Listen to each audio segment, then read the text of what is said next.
If you're on Main Street in Grand Prairie this weekend, get ready for some extra traffic from Interstate 30.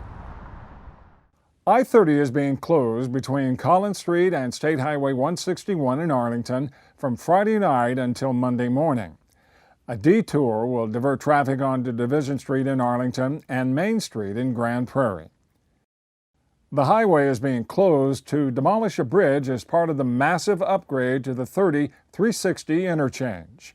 The $233 million makeover includes new and direct connection ramps, rebuilding main lanes and frontage roads, and improving several intersections. The project is supposed to be completed next year. For more information and updates, visit keep30360moving.org. Grand Prairie's ambulance service is celebrating a milestone this August. It's been 20 years since the city took over the service from a private contractor. During that time, the EMS division has expanded to 10 ambulances and more than 200 paramedics. We have over 12,000 calls that we run EMS-wise per year, and we have over 8,000 of those people that we transport per year. And those calls are for all types of things. As far as trauma, we have car wrecks, we have falls, any kind of thing of that nature.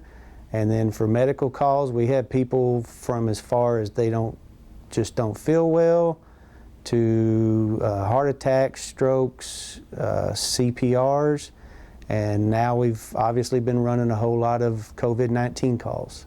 The city has also added a yearly ambulance subscription program that provides affordable emergency care. And Grand Prairie is a repeat winner of the Gold Heart Award from the American Heart Association, which is presented for outstanding ambulance service that saves lives. Back when Tom Hart first got here, and with Mayor England and the rest of the city council back at that time, this is something that they really desired, was for us to have the EMS system. And to me, it is the best thing that has happened for the citizens of Grand Prairie in the almost 24 years that I've worked here. For more information about the ambulance service, visit gptx.org/fire. The City of Grand Prairie is continuing to offer free COVID-19 testing to residents and anyone who works in the city.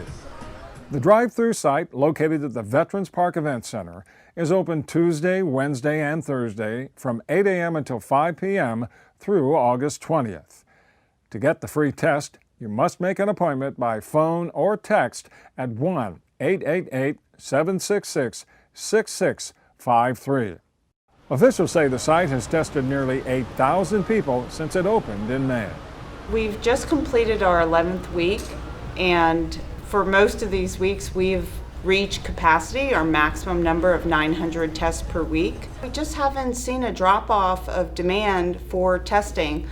There's other options in Grand Prairie and in the county for testing, but Grand Prairie residents still need a place to come to get tested. The city also continues to offer free at-home testing by appointment on Mondays. These tests are available for anyone 65 or older, anyone with a chronic disease, anyone disabled, and anyone symptomatic without transportation. You'll find more information about the free testing and other COVID-19 news by visiting the city's website at gptx.org/COVID-19. Gerald Hodge speaking. The City of Grand Prairie has announced an addition to the city manager's office. Hey Gerald, how's it going? Former Grand Prairie police detective and school resource officer Gerald Hodges is the city's new community inclusion coordinator. The position was created in conjunction with the City Council's June 16th resolution that is committed to building and developing the kind of relationships within the Grand Prairie City organization and the community that will cultivate an environment that encourages and supports diversity, inclusion, justice, and equality for all people. I believe I'm suited for this position because I've been blessed to serve in community-related services for over 20 years. And so I've done drug prevention support groups from South Dallas to Highland Park. I've also worked in education. I was an assistant principal who worked for a charter school in South Oak Cliff and Fort Worth. And The other thing is being in law enforcement. I've been blessed to have the opportunity to serve as a school resource detective, where I was able to serve parents, staff, students, and just a myriad of different stakeholders in the community. During this position also, I was working with and partnering with the rec centers, Boys and Girls Club, the YMCA, who I'm a board member of, and the TD Foundation. And so this position is just an extension of my heart, and I'm going to use those various experiences to create a great experience in Grand Prairie. Hodges will office at City Hall and can be reached by phone or email during normal business hours.